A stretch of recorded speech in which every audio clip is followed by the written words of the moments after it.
They may have touched down in Morocco nearly 2 hours behind schedule, but the Duke and Duchess of Sussex immediately turned on the glamour as they arrived at Casablanca Airport. Meghan looked vibrant in a bespoke red Valentino dress reflecting the colours of the Moroccan flag as she and her husband were greeted by British Ambassador Thomas Riley.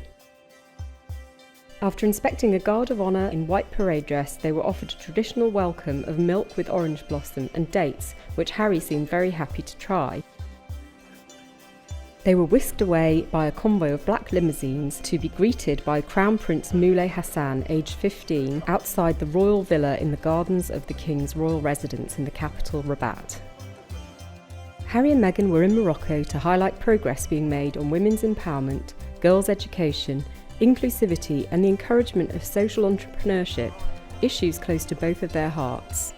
Fittingly, they decided to kick off their list of engagements with a trip to a girls' boarding house in the foothills of the Atlas Mountains.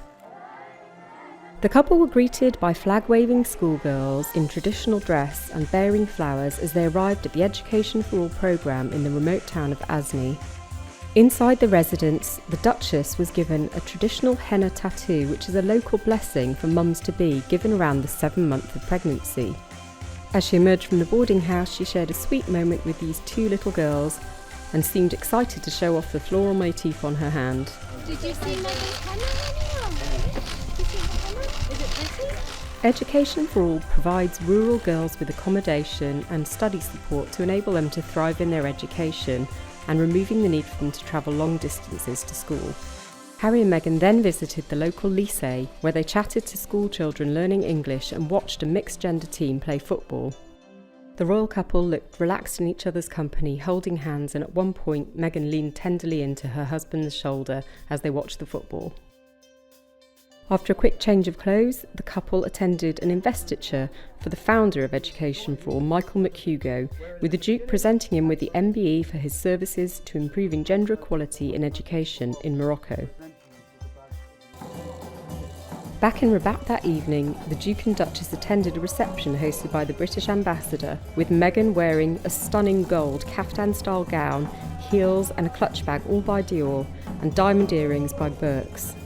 After receiving flowers on the red carpet from the ambassador's daughters, they were given a traditional rose-water greeting inside, before spending the evening meeting influential Moroccan women and speaking to the nation's young entrepreneurs and disabled athletes.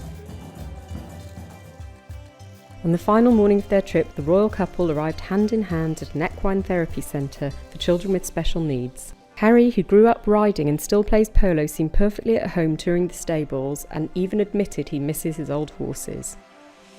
Along with his wife, he was just as eager to sample classic Moroccan cuisine, including pigeon pie, prepared by Moroccan MasterChef host Mo Hafidal. Yes, try. It's a big bite. Chef Moa teaches traditional cooking classes to local children from underprivileged backgrounds in Rabat. He and Meghan exchanged cookbooks, with her giving him a copy of Together, our community cookbook, which she produced for the women of Grenville. We saw that she had inscribed it with a message congratulating him on his charitable work. Baby, come with the baby next time. Yeah? And then we cook for 3. Yeah. For their penultimate engagement, Harry and Meghan met young entrepreneurs in the beautiful public Andalusian gardens in Rabat, stopping to admire craft stalls and picking up a few goods to take home with them. The official visit came to an end with a private audience with King Mohammed VI and his family, with the Duke hand-delivering a letter from his grandmother, the Queen. The royal couple ended the tour in style, with Harry in a suit and Meghan in this custom painted silk Carolina Herrera dress.